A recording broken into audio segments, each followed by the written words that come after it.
Today, we're going to have a quick update on my apple butter project. If you are not familiar, you can watch the first video on apple butter. And this is different than what most people know as apple butter. In fact, that almost everyone knows as apple butter. Apple butter predates canning jars and canning. So it used to be a shelf-stable product that you would keep in ceramic crocks or wooden kegs or something like that. And you would just use it, as you went along. And I knew that somehow, and I started looking up old recipes and found a whole bunch of really cool old recipes. I compiled all those. They're available for viewing, and any links that I mention or articles or anything will be linked in the video description here for you to go check out. But I published all of those accounts online on my blog, and I took them and I basically kind of found all the common factors and sort of mashed together a recipe out of, the totality of all those different things for this old type of apple butter that will keep without canning or without refrigeration. And as part of the project, I made up just this really small batch because it's all the apples I happen to have on hand. And I have kept those now for nearly a year. So today we're going to take a look at these and just talk about just a couple of things. And then I'm going to encourage you to try this because it's so cool.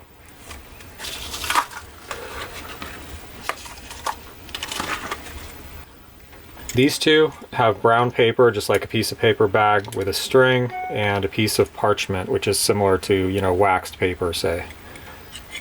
Although some of the old recipes just called for just a piece of plain writing paper and then the brown paper on top of that. This one I just put a canning jar lid on. Now this is the first batch here, and it's very hard because I didn't know that as it cools it gets a lot stiffer. So you basically have to, as you're cooking it, you have to take bits out and cool it to get an idea of what consistency it really is, because when it's hot it's more runny. So this one turned out too thick. It's almost like cutting a hard cheese. It's absolutely delicious, but you can see it's almost more like a fruit leather. So batch number 2, I cooked less. And these two are really the same batch. This one was cooked slightly longer just to see if it would make a difference, but I think really they're about the same consistency, which is that they're just spreadable, but they're still rather stiff. This one's actually a little moister, so I think that this has dried out some in storage, which is interesting, and that this, with the perfectly sealed lid, no moisture is getting in and out of there, has stayed the way that I made it in the first place, which again is quite stiff compared to what most people would think of as apple butter, but still very spreadable. They're made with just apples with no sugar and no vinegar, no nothing, except maybe I think this one has spices and these two don't. Now the trick to getting this shelf stable is to get it down to a low enough moisture content with a high enough sugar content. So in order to do that, the stuff is made with juice and apples. So you have a quantity of apples and you're going to make apple butter out of it. You take most of those apples and juice them, and then you put approximately like 1 part of peeled and cored apples that are just, no seeds, no cores, no skins, and the equal amount of juice. So juice and apples equal amounts, but this juice here represents a large quantity of apples crushed and squeezed and extracted. So that really concentrates the sugars and brings the sugar level up. The only apples I found mentioned that were used all had the name sweet or sweeting in them, like pound sweet or pumpkin sweet or something or other sweeting. So that tells you something right there. But I just use whatever apples I have. They happen to be very ripe, and it seems to have worked out fine. Now these were stored in here where it sometimes gets over 100 degrees, and it frequently gets into the 90s. And they are perfectly fine. Again, this one kind of dried out, if anything. And at first I thought, what's up with that? Because that's exactly counterintuitive to me. I would have thought it was stored in the cellar or the basement to keep it cool and keep like microbial growth, at least slow it down or something. But then I was thinking, well, the reason is that, this is very high in sugar.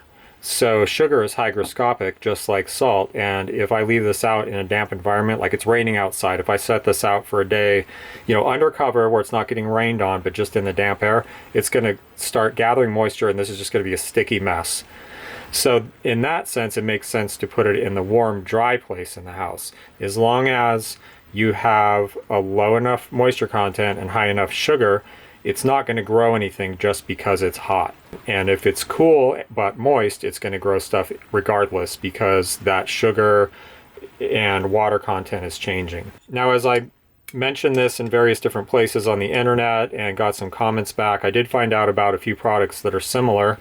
As far as I could tell, you know, in America, it's pretty much a lost art. You know, I've looked at every apple butter making video I can find, and, you know, apple butter websites and all these different things. And it just seems like people don't make it anymore. And what happened is, as people started to can things, they started to change the recipe and make it more and more runny and similar to like applesauce. So this has pretty much died out, but I did hear that the Amish still make it this way, which totally makes sense. And I'm sure there are, you know, little cells of people out there making it. And also there's some similar products, it sounds like, from, I think it was Portugal, maybe Belgium, I can't remember, that are pretty much just all fruit spreads like this that are cooked down to a very thick, you know, consistency that we'll keep without refrigeration. So all in all, just a great project and a great product. I mean, it's just an outstanding product, and it's really concentrated. Now think, isn't that cool? Like, think about like how cool it is to have something that's just fruit from your trees cooked down into, like, you know, you take this much apples and make it into this much food that's just hyper concentrated nutrition and calories and takes up a small amount of space and will keep. Not only will it keep, but one of the accounts said they only made it, this one, you know, group of Pennsylvania Dutch only made it every 7 years because they like to keep it because it improved with age. So every 7 years they'd have a big party to do thing, get around, and everyone would, you know, it's like an apple peeling bee. Everyone sit around and peel and process apples and stir the stuff all day and all night and have a big old party. And then they'd be done for 7 years. I hope that we can kick off a revival, you know, if you do a blog or anything like that, you know, do this and promote it, because it's such a cool idea. And I think it's time for this kind of stuff to start coming back. To do a small experiment like this is very easy, just to test the waters, and I highly encourage you to try it. And if you do, please let me know in these comments on this video or elsewhere on my blog or whatever. And we'll see how this all progresses. I probably will not eat these. These two I'm probably just going to keep indefinitely. And like every few years, you know, I'll bust them out and we'll take a look at how they're doing and taste them. The long-term experiment is much more interesting to me than eating it, even though it's very tempting and very delicious. Till next time.